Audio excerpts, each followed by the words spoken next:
This is the Johnny Cleveland Podcast, all things Cleveland sports, with your host, John Suchan.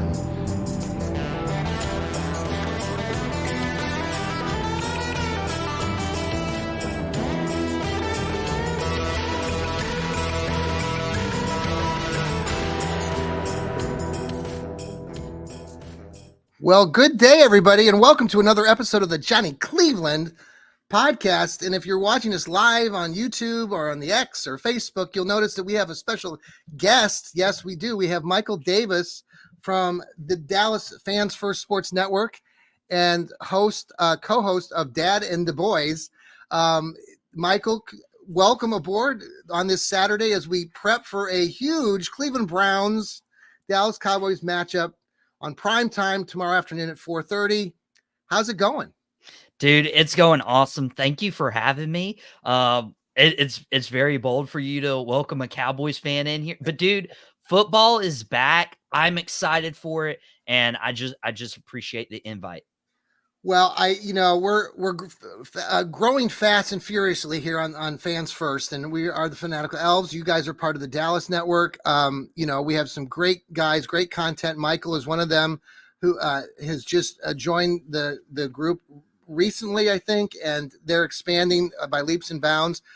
You've got a lot of background in doing various podcasts. This one that you're doing, we mentioned earlier, the Dad and the Boys, and then you're also doing wrestling side of things that you do. Yeah, dude, I do a lot. So I am the creator of Boom Broadcasting, which is a new YouTube podcast platform. So if you guys do enjoy this, I just ask, like, hey, you pop over there, give us a subscriber. We're like 7 or 8 people away from 400 subscribers right now in the first 2.5 months. So that's awesome. Yeah, I do. It's not just me. Like, I do the Cowboys episode, obviously. I do the wrestling, but there's other content creators. We also do just a sports show in general, live 4 days a week, out of pocket, 5:30 to 6:30 Eastern.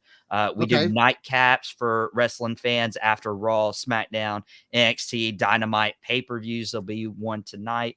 There's a TV show review. There's going to be a live football recap between the afternoon and the primetime game. So after you watch the Cowboys Browns game, you can hop over there and get that recap as well as the rest of the league.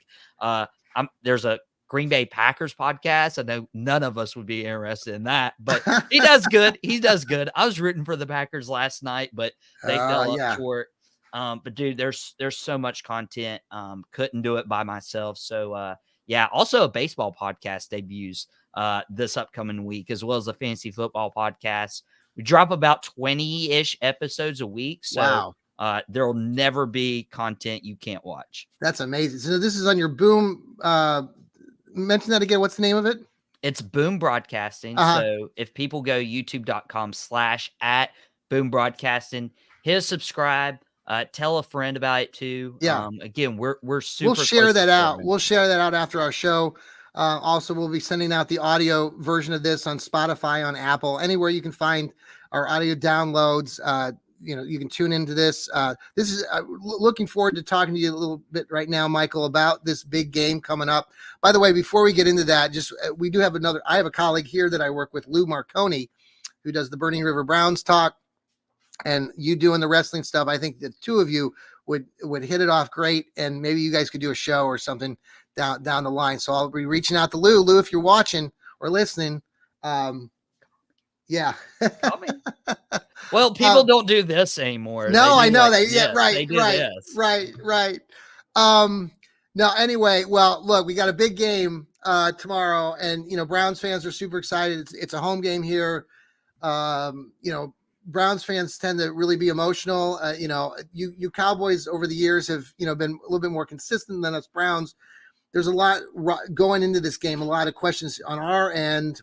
Our quarterback, Deshaun Watson, is coming off of another shoulder injury. He's only played in 12 games over the last 2 years. The fan base has kind of been divided ever since Deshaun got here. I just want to know, we can get into all that, but just generally speaking, tomorrow, I know it's a big first game, week 1. What are your general expectations? What are you looking forward to going into the game tomorrow? So people who just love football will love this game. First of all, Tom Brady, it's his first ever broadcasting game, and both the Browns and the Cowboys are good teams. Like, obviously, Cleveland, getting that old rhetoric out of like, Yeah. it's the Browns. I've said that a time or two. This isn't the same Browns team. Like, this is a legitimate threat. I'm sure we'll talk about, some of the key matchups in this game because Yeah. there's quite a few that could turn this game, but I do not see this being a blowout. I do not see this being a boring game. It's going to be exciting. It's going to be fun. And if it isn't going to be a division rivalry between the AFC North or the NFC East, Yeah. they put on a really good co-conference game out there for Yeah. the fans to watch. And dude, it's going to be fun. It's going to be exciting. Let's talk about some of the keys.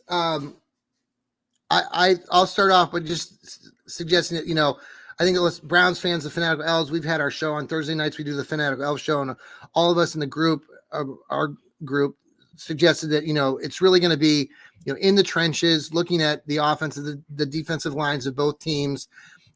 Key matchup, just start with Myles Garrett, on the Brown side of things. We're all super fans here of Myles, and we're looking at a rookie left tackle for the Cowboys in Guyton.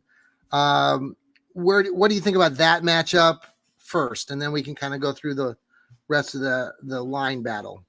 So when I originally saw that on the schedule and we drafted Tyler Guyton, I'm like, I'm glad it's nobody else. I'm glad it's a first round pick, but Myles Garrett is one of the best pass rushers in the NFL. Like, yeah, it's going to be a long day. And then I was watching the preseason game, Cowboys Raiders, and the Raiders actually played their first string and played Max Crosby. And from the first play, Tyler Guyton manhandled Max Crosby. And when I say manhandled, he pushed him 7-8 yards back on a run. And Max Crosby switched sides to the right tackle, Terrence Steele. And that's when I knew Tyler Guyton could hold his own. So I know there's going to be times where Guyton wins some, Guyton lose some. Yeah. It's going to be back and forth all day. If I was Cleveland, though, I would definitely move Myles Garrett over to the right side and have him against Terrence Steele instead. Okay. Well, that's the other thing I was going to ask you. So, like the Dallas Cowboy offensive line, you're bringing back most of the line, right? Other than Guyton, a lot of these other guys are returning the masses there on the line. So we lost Tyron Smith, obviously moved on from him. He couldn't stay healthy. He was getting a little older. He's with the Jets now. Tyler Biadasz, our Pro Bowl center, followed Dan Quinn to the Washington Commanders. And so we have Tyler Smith, first round pick at left guard. We have Zach Martin, Pro Bowl guy. And I know Cleveland fans aren't going to like this. My dad was huge into the other Johnny in Cleveland. He was huge into Johnny Manziel. He wanted the Cowboys to pick Johnny Manziel. And I was like, no, Dad, we don't want Johnny Manziel. At the time, we had Tony Romo. I was like, we need to protect Romo. We drafted Zach Martin. Dad was upset. I was not. And later on, I'm like, Dad, I told you so, which I don't get to tell my dad that often. Right. And so we have Terrence Steele. Terrence Steele is probably our weakest link on the offensive line, but he is the 10th highest paid Cowboy in history. Like wild to think about that. And then the two rookies, Tyler Guyton, we've mentioned, and then Cooper Beebe at center, the rookie 3rd round pick from Kansas State. He played most of his career in Kansas State at guard. So center's a new position for him. So even that you could attack. So 60% of the line returning, and they all didn't play together in the preseason. So I wonder how long it takes for them to gel. Cooper Beebe, little short story here for you. So I lived in Wichita, Kansas for 26 years. I grew up here in Ohio, moved to Wichita, and was a Browns backers fan club president, all those things. But Cooper Beebe, so he went to K-State, right? So I'm a big Kansas State fan because I lived out there for all those years. But last year, not this year, but last year, Cooper Beebe was considering coming out then in the draft, and he didn't. But at the time, I was writing for various periodicals, and I wrote an article about Cooper because I thought he would be a really good draft pick by the Browns. And actually, Cooper Beebe's dad commented on the article I wrote, which I thought was super cool at the time. So I'm a big fan of Cooper Beebe. I've got fans back in Wichita that are big Kansas State fans. So Cooper is a really good player, and he's going to do some great things for you guys. Oh, I believe so. And how could you not love Cooper Beebe? I mean, he's getting his mom to help him practice Oh, is center he? Okay. snaps in the backyard. Dude, and also like I love Deuce Vaughn. You bring up Kansas Oh, there you State. go. Another K-Stater. Yep. So the fact that we get Deuce Vaughn and Cooper Beebe together again, oh, I'm ready for it. So let's switch to the other side of the ball, or I mean, on the defense, your defensive line and our offensive line. I know I heard you and your dad talking a little bit on your show last night about the Browns' offensive line. So what's going to happen on tomorrow? Jack Conklin, the veteran who has typically started at the right tackle, he'll probably start at left tackle, is what we're hearing here. Okay. Now, he probably won't play the whole game. He'll probably switch out with James Hudson, who's our kind of our natural backup on the line. No one in Cleveland likes James Hudson, but so Jack Conklin will probably start on the left side. He actually played left tackle when he played at Michigan State. Savvy vet, been around for a while. So Jedrick Wills is not going to play tomorrow. I know that was a question I think you guys brought up in your show. He will not play tomorrow. He won't start, but he won't actually play. Then you've got, the rest of the line's pretty solid. DeJuan Jones for the Browns was a drafted big guy from Ohio State, and he really came into his own last year. And it's kind of a surprise, but now he's be the starting right tackle in all likelihood tomorrow. But I know your defense is really solid, and you got a new defensive coordinator in Zimmer, and Micah Parsons, and a plethora of talent on that side of the ball. What do you look for tomorrow and what kind of advantages do you see the Cowboys having tomorrow? Yeah. And that's a great point. Cause I was a little concerned, of course, like when we record that episode, we usually record Thursday night. And so we were still a little confused. Don't know why we were drinking coffee so late at night. We had so a little backstage to that, like my dad, wakes up at like before the sun comes up. I'm a little after that, but I still had a long day. And I was like, Dad, we had a long day at work. I had a work event afterwards. I had the, sports show out of pocket from 5:30 to 6:30. We had Thursday night football. Who knows how long that could have went. I'm like, Dad, we need to boil like a pot of coffee to stay awake. He's like, I'll do it if you will. I'm like, bet. So we were like, we don't know if Jedrick Wills will play or not. So Jack Conklin switching the left side. I'm just wondering, and you might shine some more light on this, how solid is that right side going to be? Is it going to be Wyatt Teller and DeJuan Jones potentially holding the fort down? Yes. And do you suspect that they'll move Micah? I mean, which side of the ball? Well, they're just going to move him around, right? And they'll probably bring him up more on the line tomorrow. Yeah, and I fully expect Micah, one thing that he got out of, in Dan Quinn the last couple of years is Micah would pretty much stay as a pass rusher, stay on the defensive end, and he can rush the passer. Yeah. But especially with our youth and inexperience at linebacker, even though I'm, hopeful with DeMarvion Overshone, flashing some plays, rookie Leofau in preseason. Yeah. I think Parsons is going to switch from linebacker to defensive end to line up right over the center. Whatever can give him the best matchup. So maybe he doesn't see much of Conklin, but then you have DeMarcus Lawrence, you have Marshawn Nealon, a couple defensive tackles to look out for is Osa Odighizuwa. He's really come on the last few years, and Mozzie Smith actually playing the position he was playing in college. Dan Quinn didn't like him playing that position in the NFL last year. So my dad keeps reminding me, hey, Mozzie's rookie year, almost a wash. So it's going to be challenging on both sides of the football to see, who wins in the trenches. And honestly, I've always said this, Johnny, the game is won or lost in the trenches. Right. Yeah. And I think we've been talking all week here on the Fanatical Elves that, it's going to be a battle there. none of us are suspecting a blowout. Do you suspect a big scoring game, or do you think it's going to be more low scoring? It is week 1 of the season. I think it's going to find somewhere in the middle. Like, I don't think it's going to be 10-7. I don't think it's going to be in the 40s. I think it's going to hover around the 20 to 30 range. Okay. I don't see any of these teams getting over 35 points. It's going to be a battle. Like, it's going to be fun. I feel like this, and I'm not saying this as a Cowboys fan. I'm not saying this because I'm on Browns podcast right now. I think this is the most electrifying, entertaining game for any type of fan. If you like the high scoring, if you like the defensive side, I think this is going to be the good mixture in the middle. Let's pause for a quick break right now. And I want to keep talking about some of the other keys of the game, but this is our Johnny Cleveland podcast, and we're part of Fans First Sports Network.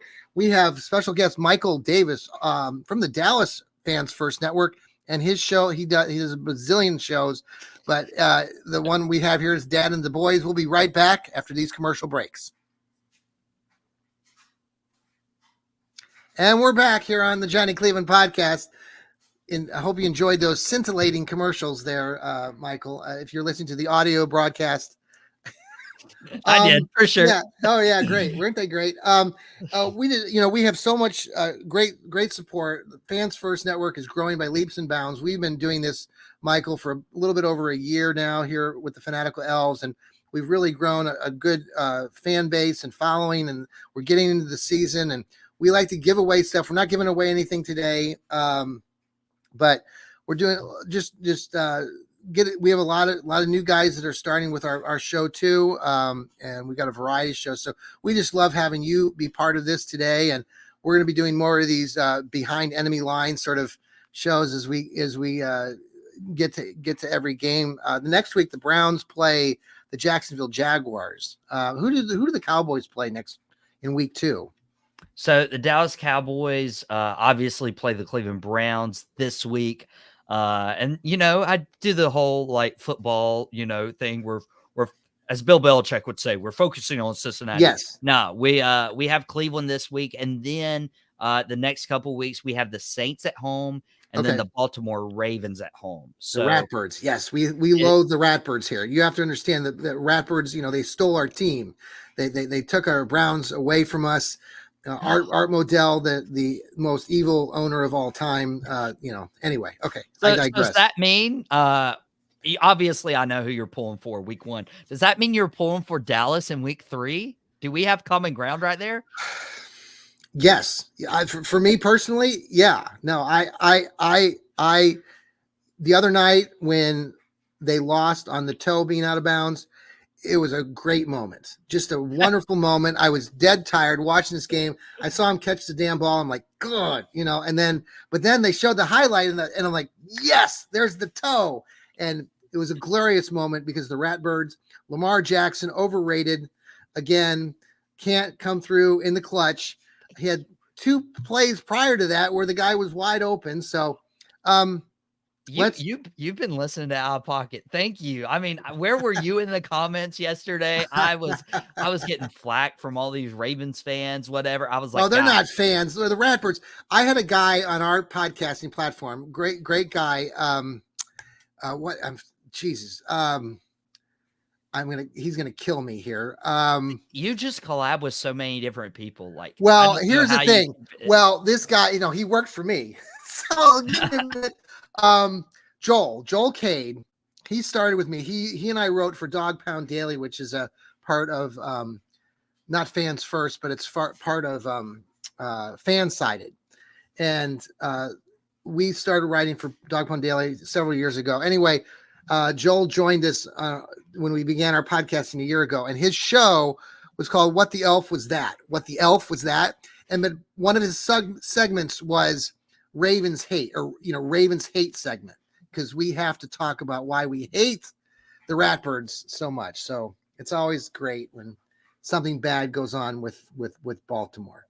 So let's talk about more of these keys of the game, and I want to also talk to you about Deshaun Watson. I want your take on Deshaun, but before we get to that, the running game. Let's talk about your offense. Go back because one of your strengths for the Cowboys, I mean, you have a good defense, but your offense, you're bringing everybody pretty much back. The running back situation has changed a little bit. Talk a little bit about that and what your expectations are tomorrow. So I've been saying this a lot on Dad and the Boys. I've been saying this a lot on Out of Pocket through Boom Broadcasting's YouTube channel. People are hating on Ezekiel Elliott a little too hard right now. Okay. He's a Buckeye, so we love him here I live in Columbus. So okay. Thank you. So this might go well. Everybody's saying Ezekiel Elliott is washed, and that's not necessarily the case. If you look at New England last year, if you're basing it off New England, they had Mac Jones / Bailey Zappi as quarterback. They had an awful offensive line. Bill Belichick was checked out, and it was just a bad situation overall. Yes. Zeke comes back to an offense that has the, guy who finished second in MVP voting in Dak Prescott, has one of the top 5 wide receivers in the NFL, CeeDee Lamb, has a good offensive line, has a good tight end, has our fullback now in Hunter Lipke, and defense who can, help hold the game in closer realm. What Dallas missed last year was with Tony Pollard's electricity.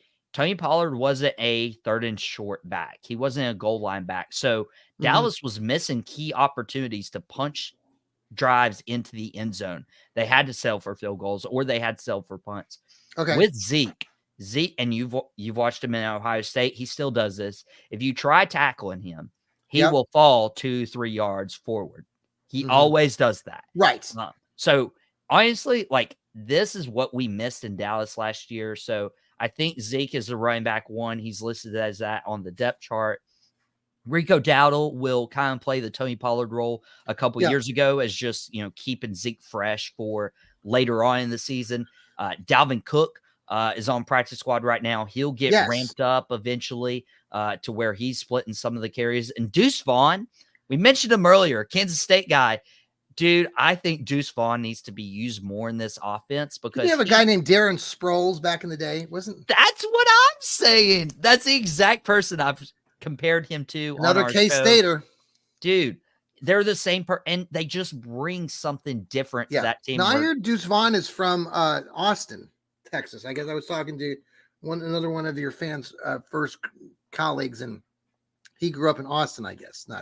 Because his dad works for the Cowboys and the scout department. So, I mean, people have over-exaggerated. Oh, they don't have a running back. No, they actually have 4 serviceable running backs, especially behind that O-line. So the Browns, in contrast, they had Nick Chubb, but you guys are not going to experience Nick Chubb, and obviously Nick Chubb. I'm glad, but I hate devastating. Yeah, devastating injury, and really, really tore the hearts out of Browns fans. I can't even, as a Browns fan and many Browns fans, Nick Chubb is the heart and soul of this team. So getting him back, we're very eager to get him back, but it might be halfway through the season before that because it was such a serious injury. So the Browns they have Jerome Ford and they have Deontay Foreman, who actually I think played for the Longhorns back in the day and has played for the Bears. But they don't have, so we don't have a real strong running game. And so there's a lot of questions going into this game. I mean, I think we need to use the running game for the Browns side of things, but I'm afraid, Jerome Ford doesn't go north and south like Chubb did, or even Kareem Hunt used to do. He goes east and west. It just kills me when the drop off in skill set is just, so I'm panicking about the run game here. Many Browns fans are. So then it comes to this question about Deshaun Watson, because here's Browns fans we're really dependent right now on what's going to happen with Deshaun. Deshaun doesn't have to be everything to this team. He needs to be able to manage the team. But what my fear is that, 1, can he stay healthy? And 2, can he cut down on the injury bug? He has a tendency to try to do too much And I'm afraid with him coming off of a shoulder injury, coming into this game on national TV, I'm just a little nervous as a Browns fan. How do you feel about Deshaun? Are you worried about Deshaun Watson and what he can do in this game? Or do you think that the Cowboys will have his number? Well, and here's the thing with Deshaun. He obviously missed the 2021 season because of all the off the field issues, but the Browns were like, hey, let's bet on him. We've been missing on the quarterback department for quite some time. Yep. That's no news to Browns fans, and that's no shot either. But the last 2 years, he's played 6 games each season. 12 games total. Yep. That's not what you need from your starting quarterback, especially the amount of money you're giving to Deshaun Watson, which honestly, in comparison to the other contracts right now, like it's not that bad, but like the guaranteed money is eating the Browns alive right now. And honestly, like if he were to return to that form we saw back in 2020 in Houston, when he had 33 touchdowns, 7 picks, career high in passer rate, like if we got that Deshaun Watson in Cleveland, like it would be scary. So that team, that year that you speak of, and it's true, he had a great statistical season, but the Texans sucked that year. They were 4 wins, 12 losses, or something like that. So I mean, we'd love to see that return, and I think that would be, and with the Browns defense, it's solid. We got that kind of production. I agree with you that it would be phenomenal. Do you think that that Watson can return to that? What do you think? I mean, look what they've surrounded him with. Obviously, you got to get your offensive line healthy, but Amari Cooper, Jerry Jeudy, those are 2 legit wide receivers. Yep. When Nick Chubb comes back, I really love Chubb if he can stay healthy. David Njoku, a talented tight end who just needs to put it together. And then the defense, like, does the defense show up and make Deshaun Watson score 20 points, or does Deshaun need to score 30 each game? That's the difference. Mm-hmm. Yeah, I agree. Amari Cooper, you mentioned briefly. Do you miss Amari? And we're Browns fans. We're elated that the Cowboys gave up on Amari because Amari's had 2 great seasons here in Cleveland and doesn't show any signs of slowing down. Or do you miss Amari? Are you looking forward to watching him play tomorrow? I do miss him. No. I do miss him. I do not look forward to him playing tomorrow. Here's the thing with Amari Cooper. And I was talking to my dad last night, just casually. Amari Cooper, we gave you guys Amari Cooper for basically nothing. Nothing. Oh yeah. Thank you. And then the Titans gave the Eagles AJ Brown for basically nothing. Mm-hmm. Around the same time. So like we lost an elite 1,000-yard receiver while the Eagles gained one. And that didn't help. Obviously, we were expecting Michael Gallup to stay healthy. He's now retired from the NFL. Yeah. He just couldn't withstand himself from that injury. And then like we just have CD Lamb. Brandon Cooks is good. I'm excited for the Jalen's, but I mean, for 1,000-yard receiving yard seasons in the last 5 years for Amari, like you just not going to find that production anywhere. What about CD Lamb? You mentioned him for a quick second. Tomorrow? CD Lamb's going to be matched up. Denzel Ward, probably. Denzel Ward, yeah. The other side of things, you've got Jerry Jeudy. No, the Browns haven't really used many of these guys. He's a pickup, a trade. Who will stack up against Jerry Jeudy on your side of the ball? So Deron Bland is out. So I'm assuming Trayvon Diggs stays with Amari Cooper throughout the whole game. Yeah. I would say Jordan Lewis, veteran corner, stays in the nickel position, and Kalen Carson goes to the outside, rookie from Wake Forest. I'm really high on Kalen Carson. I saw he had a phenomenal training camp. He had a really good preseason. Kalen Carson's going to be good, and at the end of Deron Bland's injury and when he comes back, we'll see. We have 3 of the best corner trio in the NFL. It's going to be nice. But Kalen Carson obviously being thrown in trial by fire with. So it's going to be a great. we're looking forward to just a great game tomorrow. I want to get your predictions and such before we leave, but I do want to ask you some questions about the Cowboys, the season ahead.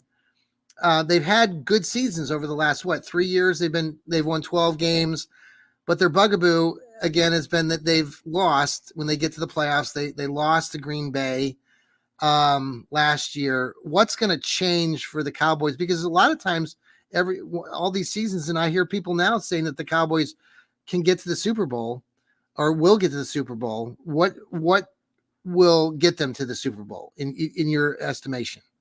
What we'll guess is Super Bowl is remaining healthy and remaining steady. That's the big thing I want to see. Can we keep our offensive line gelled and healthy? Our secondary, can they stay healthy? Like, our running backs, can Ezekiel Elliott be fresh? Can get Dalvin Cook be fresh? With the addition of Rico Dowdle and Deuce Vaughn taking carries from them. Like, it's just, honestly, it's luck sometimes. Like, yes, we've won 12 games back-to-back seasons. Like, first time in Cowboys history. Like, no other team has done that over the last 3 years. And it's just luck. Like, I didn't expect us to beat the 49ers those 2 games.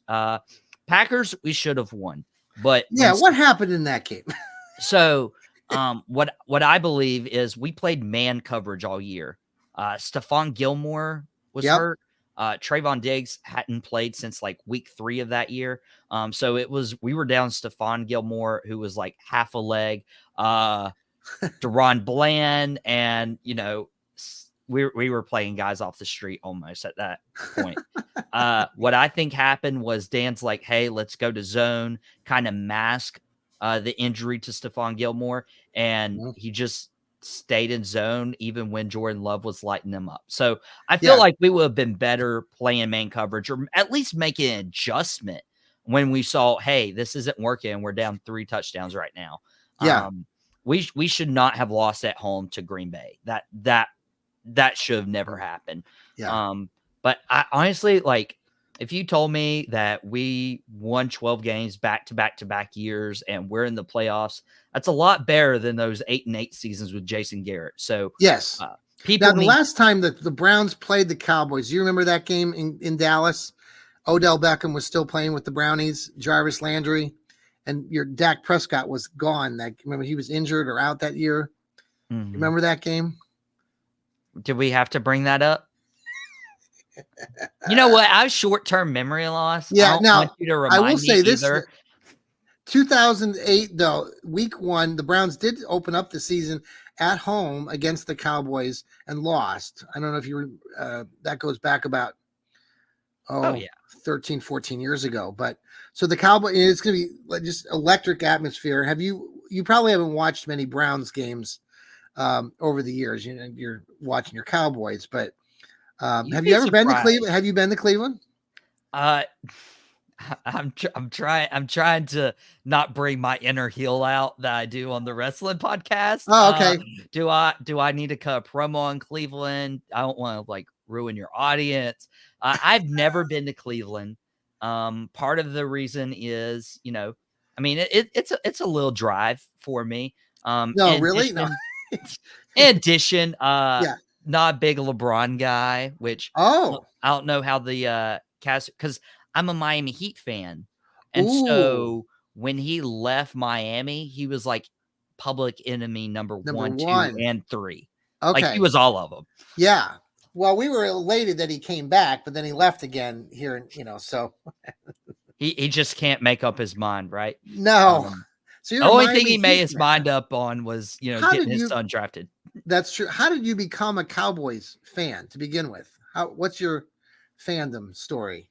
So my fandom story comes from Dad and the Boys. Like, it was my grandfather's favorite team, who passed, not too long before I was born.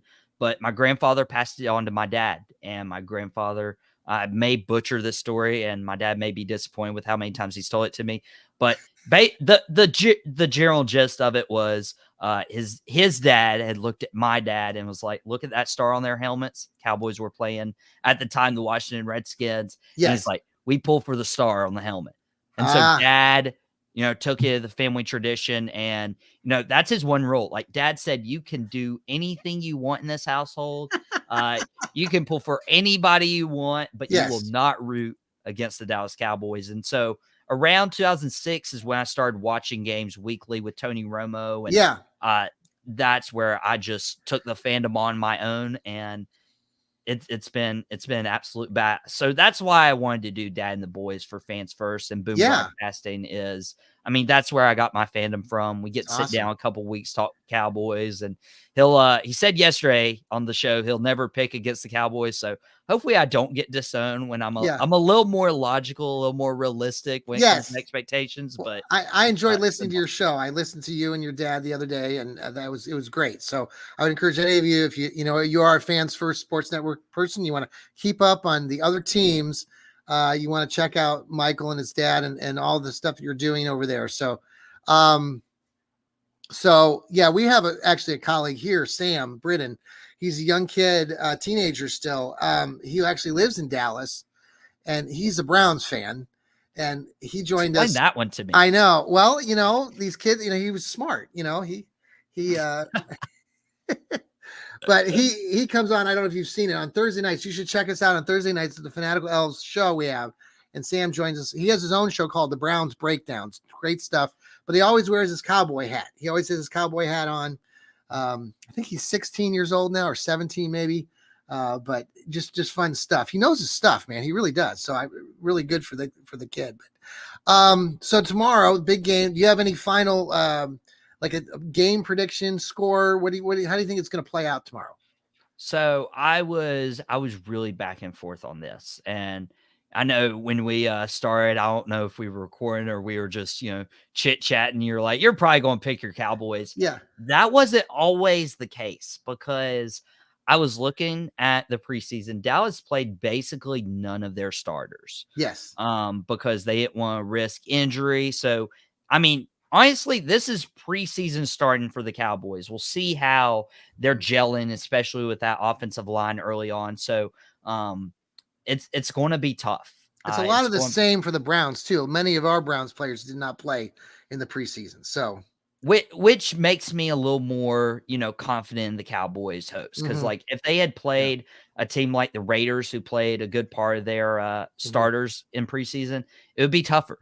Not just because of talent level, because of like, hey, those are in-game reps against another team.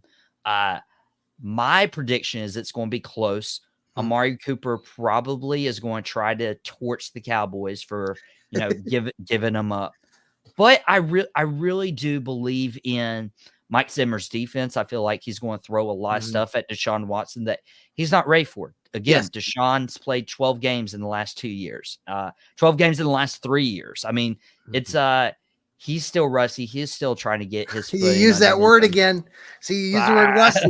I'm so tired of Browns fans and just because like here's the example is, and you understand this. Joe Flacco, who was sitting on his couch last season, can come in and light it up for the Browns, right? Joe Flacco, who's 45,000 years old, can come in. No one's using the freaking word rusty. We're using the word rusty, and you just did it just because. But that's what I as a Browns fan, and what I'm annoyed about, and that's why other Browns fans and we argue, because it's like Deshaun hasn't done SWAT. Now, when I say that, then some people say, well, Deshaun was 6-1 or 5-1 in the games that he played in last year. I'm like, yeah, but I mean, yes, but again, you got to keep the kid upright. And what scares me to death tomorrow is like what you mentioned just now, is that Zimmer will throw a lot of stuff at him, and Deshaun has not been out there on a live field, and I'm just worried that he's going to be overwhelmed. And I know he's supposed to be an elite quarterback, and he described himself as another elite quarterback. Do you think Deshaun is elite, or could be again?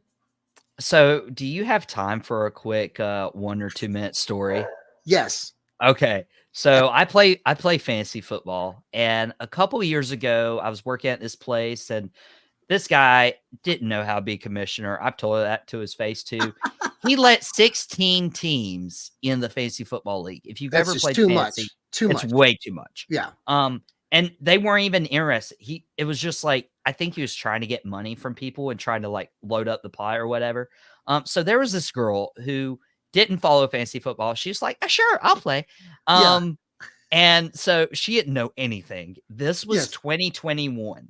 Yeah. Okay. So anyone who knows that 2021 is the year Deshaun Watson was missing. Right. Did she select him?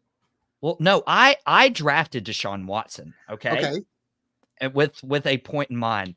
So I look at this draft and I see she doesn't have a quarterback like week 3. I'm like, what is going on? And so I call her up. I'm like, hey, I saw you don't have a quarterback. I have an extra one if you want to do one. And I really need a Oh, receiver. this is bad. And she's like, yeah, sure. I'd love a quarterback. And she's like, who are you thinking? And I'm like, looking at her roster, and I'm like, you know what? I would love that. And I said this T Heel guy, Yeah. wide receiver. And she's like, oh, yeah. And I'm like, That's I'm terrible. giving you Deshaun Watson. He was a top 5 quarterback last year, which was true. Oh, that's a terrible story. This is horrible. So I traded Deshaun Watson to her, got Tyreek Hill. Mind you, I had Patrick Mahomes and Travis Kelce already on this fantasy team. Yeah. I won that league. I won her money, and it was quite well, good for you, but that was a dirty play. Let me tell you, that was dirty. But I'll give you props. That's clever there. That's awesome. No, well, it should be a big. Do you have a final score tomorrow? I'm going Dallas by 5. I'm thinking 26-21 maybe. Okay. Is what we're looking at. Maybe even 27-22, but it's going to be a 5-point game for Dallas. Okay. But it literally could go either way. Okay.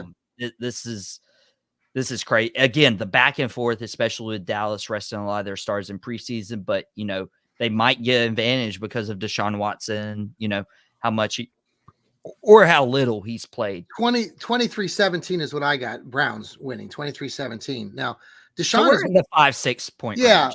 Deshaun made a couple mistakes early in last season's games too, like that Pittsburgh game where Nick Chubb was injured. You probably didn't pay attention to it, but first play of the game, Deshaun threw an interception that was run back by Pittsburgh, and I think he did the same damn thing against the Ratbirds a couple weeks later or whatever. So I'm very worried about that part of things. The Browns have got to eliminate any mistakes. They got to take care of the ball. I think the game's going to be slow to begin with. I think both defenses will have the advantage. And it'll be tight. And then either team will get an advantage by somebody else making a mistake. So if Dallas makes that mistake, I think Cleveland takes the advantage and could win the game. If our Brownies make a mistake, then your Cowboys get the upper hand. I mean, this really will come down to one play. Like who makes the momentum play late third quarter, even, midway through the fourth quarter, that changes the direction of the game. Again, could go either way. Also, I'm in the same house as my dad right now, so I don't want to get thrown out before I can watch the game. So there will be times I pick against Dallas just because, maybe that Baltimore game is one of them. That's in week 3. You guys play the Ratbirds. Yeah, I love that name, by the way. You're welcome clever. to use it anytime you want. That's so clever. We have other names, but the Ratbirds. Yeah, and I call it the Steelers or the Squealers, and then the Bengals or the Bungles. I'm sure Jeff loves that. Jeff. Steelers Yeah. Well, and the Squealers will be good. They usually will finish over 500. The AFC North is going to be tough this year, and it's going to be a battle. Any one of the 4 teams could come out of there. I think. I'm not real high on Joe Burrow. My daughter, eldest daughter, likes to call Joe Burrow Joe Schmo. So we'll Joe Schmo from Cincinnati. Joe Schmo, right? Since from Cincinnati, he's a good kid. I'm not a fan of the Bungles. I don't like Jamar Chase. I think he's a hothead. But you can come on the Johnny Cleveland show, and I can tell you more about that again another time. Thanks, Mike, very much for joining us here on the Johnny Cleveland podcast. You want to tell everybody again where they can find you? I know multiple locations. Yeah, there's a lot of locations. The main one is Boom Broadcasting. Mhm. We got Facebook, we got Twitter, we got Instagram, we got a TikTok. But main one is the YouTube channel. Last I checked before we hopped on, we were like 7-8 subs away from 400. So if you guys did enjoy this, and we don't talk just Cowboys on there. So I mean, there's stuff for you. Like Owl Pocket is a sports show live Monday, Mhm. Tuesday, Thursday, Friday, 5:30, 6:30. Again, we're doing the Gridiron Address starting between Sundays afternoon and the Sunday primetime games. Yeah. That'd be There's fun. content for everybody, Yeah. and I'd love to see you guys there. If you enjoyed this, if you enjoyed this also, and you're watching for my audience, go give the Elves Network, the Fanatical Elves Network, some love. Like Thank you. they honestly, like, there are 3 teams that show up in my feed the most when it comes to fans first, and it's Pittsburgh, obviously, Jeff. San Francisco, I think the guy who does San Fran's has incredible marketing, Yeah. and you guys. Like, you guys are a huge part of fans first, and I Thank you. probably Yeah. wouldn't have a writing gig if it wasn't for people like you who do so much. So, thank you, John. Yeah, well, the Browns, the Browns fans are diehards. We're loyal, and I think our Have to fan be. base is growing, and we really appreciate that. I know we're not up there with the Squealer fan base yet, or the 49ers, who do a great job with the Gold 49ers Gold podcasting platform, whatever they call themselves. But one day we'll reach that, and we just love the people joining us. Again, follow these guys down there in Dallas. Follow Michael and his group. Boom is it? Say it again one more time. It's Boom. It's Boom Broadcasting. Boom Broadcasting. I checked it out yesterday on their YouTube channel. Subscribe. I think I subscribed yesterday too. So they're gaining strength there too. So check them out. I'm going to set you up with Lou Marconi, our colleague here. Make sure that you and him get together, because you guys bring great content on the wrestling side of things. So thanks again, Michael. Really appreciate it. Look forward. I'll be texting you tomorrow when the Browns beat you guys later in the afternoon, or you can text me if you want to, I was about to say I'll let a couple hours go by so you Yes. can debrief or whatever. But yeah. Thank you again so much for being a part of our show today. This has been the Johnny Cleveland Podcast. We'll see you next time. Remember, everybody, that's right, keep smiling. Take care, everybody. Dun, dun, dun. Where's my music? I gotta find my music. Okay, see ya. It's the music in your head. It's the music in the head, right? Oh, let's try this one. Oh, there we go. See ya.